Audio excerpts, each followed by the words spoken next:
오늘부터 마가복음을 차례차례로 공부하겠습니다. 먼저 마가복음 본문에 들어가기 전에 그 배경으로서 에스겔서 1장 1절 찾겠습니다. 에스겔서 1장 1절 말씀. 구약 속에 신약이 들어있고 신약 속에 구약이 성취가 되어 있습니다. 그래서 우리는 성경 어디를 공부하든지 신구약을 함께 공부하고 서로 이렇게 유기체처럼 연결되어 있는 거니까 그날 읽는 말씀에 머물지 말고 어떤 부분에 어떤 말씀을 읽든지 성경 전체 속에서 읽을 수 있어야겠습니다. 자, 그런 점에서 마가복음 공부하는 서두에 에스겔서 1장 1절 내가 찾습니다. 30째 해 넷째 달 초닷새에 에스겔이 30세 되는 30살 넷째 달 닷새째 되는 날. 그러니까 유대인들은 30에서 사회생활을 시작합니다. 그래서 에스겔도 비록 바벨론의 포로로 끌려가 있는 처량한 신세지만은 하나님께서 30세 되는 해 그를 일꾼으로 부르시는 겁니다. 자, 30째 해 넷째 달 초닷새 내가 그발강가 사로잡힌 자 중에 있을 때에 서울에 고수부지, 한강이 있고 고수부지가 있듯이 바벨론 그 수도에 그발강이라는 강이 흐르는데 강가에 유다 땅에서 포로로 끌어온 포로들의 숙소가 있었던 것 같습니다. 포로들의 숙소니까 천막 비슷했겠지요. 제대로 집을 줬겠습니까? 그발 강가 포로 수용소 거기에 머물러 있을 때에 하늘이 열리며 하나님의 모습이 내게 보이니 참 이 말씀이 소중합니다. 포로 생활에 다 막혔지 않습니까? 미래도 막히고 동서남북이 다 막히고 포로로 끌려간 신세에 사방이 막혔지요. 인권도 없고 무슨 인격도 없고 미래도 없고 적막강산이지요. 그런데 바벨론 제국도 어떤 제왕도 어떤 권력자도 막을 수 없는 한 가지 길이 있습니다. 그게 무슨 길이겠습니까? 하늘은 막을 수 없는 겁니다. 바벨론 제왕이 아무리 권력이 막강해도 바벨론 군대가 아무리 패권 국가의 막강한 군대라 할지라도 하늘 길은 막을 수 없는 거지요. 하늘이 열리며 벌써 차원이 달라지는 겁니다. 하늘이 열리며 하나님의 모습이 내게 보이니 첫째, 포로 수용소의 절망적인 자리에 있는 때 하늘이 열리고 하나님의 모습이 나타나셔서 2절 여호야긴 왕이 사로잡힌 지 5년 그달 초닷새라. 여호야긴 왕은 유다 왕이 두 번째로 포로로 끌려갔습니다. 제1지는 이제 그때는 다니엘이 끌려갔지요. 지금 제2지는 여호야긴 왕과 에스겔 일행이 끌려갔지요. 세 번째 포로는 이제 완전히 BC 587년 예루살렘 성이 완전히 함락되고 포로로 끌려가는 제3진이 끌려갔습니다. 여호야긴 왕과 에스겔 일행이 포로로 끌려온 지 5년째 그 포로수용소, 그발강가 포로수용소에서 5년간 지냈습니다. 자, 3절. 갈대아 땅 그발강가에서, 바벨론 제국의 땅을 다른 말로 갈대아 땅 그발강가에서 여호와의 말씀이 부시의 아들 제사장 나 에스겔에게 특별히 임하고 여호와의 권능이 내 위에 있으니라. 이 절차가 있습니다. 첫째는 하늘이 열렸지요. 둘째, 하나님의 모습이 열린 하늘에서 나타나시고, 셋째는 하늘로부터 말씀이 임했습니다. 넷째는 그 말씀으로 현실을 극복해 나갈 절망의 희망으로 좌절이 새 출발로 새로운 시작을 이룰 수 있는 권능이에요. 권능. 이 권능이란 말이 히브리 말로 카리스마인데 능력이에요. 능력.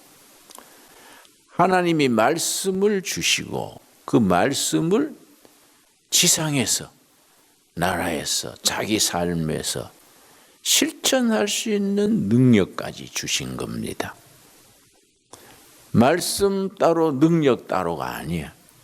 말씀이 임하고 그 말씀대로 살아 열매 맺을 수 있는 권능, 능력까지 주신 겁니다.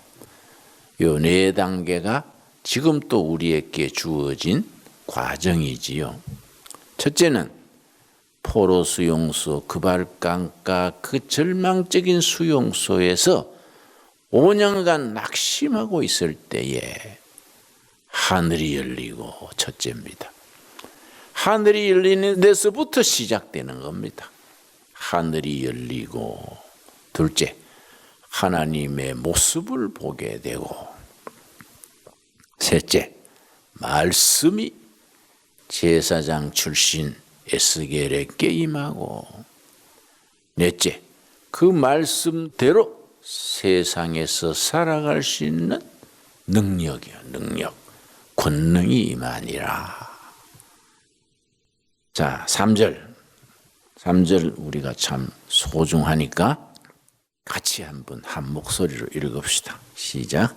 갈대아 땅 그발 강가에서 여호와의 말씀이 부시의 아들 제사장 나 에스겔에게 특별히 임하고 여호와의 권능이 내 위에 있으니라. 그 다음 4절. 4절 말씀을 보통 사람들은 그냥 슬쩍 읽고 지나가 버려요. 왜냐? 번역이 좀 이해가 까다로워서 무슨 말씀인지 깊이 묵상하지 못하고 그냥 지나치기가 쉽습니다. 4절에 아주 소중한 메시지가 4절에 들어있습니다. 4절. 내가 보니 북쪽에서부터, 바벨론이 북쪽에 있는 제국이니까 북쪽에 있는 바벨론으로부터 임하는 재앙이지요. 북쪽에서부터 폭풍과 큰 구름이 오는데 바벨론의 침공, 그걸 일컫습니다. 그 속에서 불이 번쩍번쩍하여 빛이 그 사방에 비치며 그 불 가운데 단새 같은 것이 나타나 보이고, 이게 우리가 히브리어 성경을 한문으로 번역을 했던 것을 다시 번역하니까 의미가 확실치 않아요. 성경 원문에서 간결하게 이해하자면은 북쪽 하늘에서부터 먹구름과 폭풍이 밀려오는데 그 먹구름 위에 은빛 빛나는 하늘이 보였다는 겁니다. 그건 희망의 미래를 말해주는 거지요. 왜냐? 포로수용소에 있는 다른 사람들은 먹구름만 보는 겁니다. 그때 다른 사람들은 북쪽에서부터 밀려오는 먹구름, 폭풍, 엄청난 그 재난만 바라보는데 하나님의 사람 에스겔은 그 너머에 있는 다른 영적 세계를 보는 겁니다. 먹구름이 가득히 있는 절망적인 그런 하늘 위에, 구름 위에 은빛 빛나는 하늘. 이게 영적인 의미지요. 그래서 우리 신앙인들은 어느 시대에 살든지 어떤 시대적인 재난, 폭풍, 시련 속에서도 그 재난과 시련 너머에 있는 하나님의 은총의 세계, 빛나는 태양빛이 빛나는 그걸 볼 수 있는 것이 소망이지요. 그런 눈을 가질 수 있게 되기 바랍니다. 그걸 봐야 됩니다. 그걸 봐야 마음에 평화가 있어요. 그걸 보지 못하면 조그마한 걱정이라도 막 하늘이 무너질 듯이 한숨 폭폭 쉬고 세상이 망하는 것 같고 자기는 너무나 초라한 것 같고 낙심하는 거지요. 그러나 그 먹구름과 고난 너머에 있는 빛나는 하늘, 태양이 빛나는 하나님의 은총의 세계, 그걸 볼 수 있으면 승리하는 거지요. 자, 5절 말씀. 그 속에서 먹구름 넘어 빛나는 하늘 속에서 내 생물의 형상이 나타나는데 그들의 모양이 이러하니 그들에게 사람의 형상이 있더라. 먹구름 넘어서 빛나는 하늘에서 내 형상, 내 생물의 형상이 환상 중에 보이는 겁니다. 내 생물의 형상, 이 중요합니다. 그 내 생물의 형상에서 사복음서를 해석하는 겁니다. 사복음서. 어떤 형상이냐? 그들에게 각각 내 얼굴과 내 날개가 있고 그 형상을 이렇게 설명을 하는데, 자, 5절 다시 읽습니다. 그 속에서 내 생물의 형상이 나타나는데 그들의 모양이 이러하니 그들에게 사람의 형상이 있더라. 네 가지 생물의 모습의 환상 중에 보이는데 결국은 한 사람이야. 한 사람. 그 성경을 영적으로 깊이 해석하는 사람들은 그 사람, 내 생물의 형상을 지닌 그 사람, 오실 메시아 그리스도를 나타내는 형상으로 해석을 합니다. 10절 보겠습니다. 그 얼굴들의 모양은 넷의 앞은 사람의 얼굴이요, 넷의 오른쪽은 사자의 얼굴이요, 넷의 왼쪽은 소의 얼굴이요, 넷의 뒤는 독수리의 얼굴이니, 네 생물의 모습을 설명하는데 첫째는 사람의 얼굴, 둘째는 뭡니까? 사자의 얼굴, 셋째는 소의 얼굴, 넷째는 독수리 얼굴인데 이걸 사복음서에 비유를 하고 사복음서를 통해서 나타나는 예수 그리스도 메시아의 모습이 여기서 완성되어집니다. 그래서 사자의 얼굴, 마태복음입니다. 왜 마태복음이 사자복음이냐? 사자는 짐승 중의 왕이지요. 예수님은 왕중 왕으로 오신 분. 마태복음은 왕으로 오신 예수님. 그 다음 넷의 왼쪽은 소의 얼굴이요. 마가복음. 오늘부터 공부하는 마가복음. 마가복음은 왜 소의 복음이냐? 소는 평생 묵묵히 일하고 죽은 뒤에 고기, 가죽, 속꼬리까지 꼬리곰탕으로 다 남겨주니까 섬기는 종, 마태복음은 왕으로 오시는 예수님, 마가복음은 종으로 성기로 오신 예수님. 그래서 마가복음을 소의 복음이라 그러고, 내시에 띄는 독수리의 얼굴이니 독수리는 요한복음. 왜 요한복음이 독수리 복음이냐? 독수리는 하늘을 나는 날짐승 중의 왕이지요. 요한복음은 하나님이신 그리스도를 나타냅니다. 하나님이신 그리스도. 그래서 요한복음에는 다른 복음서하고는 차원이 달라요. 그러니까 앞에 마태, 마가, 누가복음을 공간복음, 관점이 같은 복음이다. 그래서 공간복음이라 하고, 네 번째 요한복음을 사복음이라 그래서 구별을 합니다. 그래서 요한복음 시작되면서 예수님의 출생 이야기, 예수님의 내력 일체 없어요. 요한복음 1장 1절에 뭘로 시작됩니까? 태초에 말씀이 계시니라. 완전히 다르지요.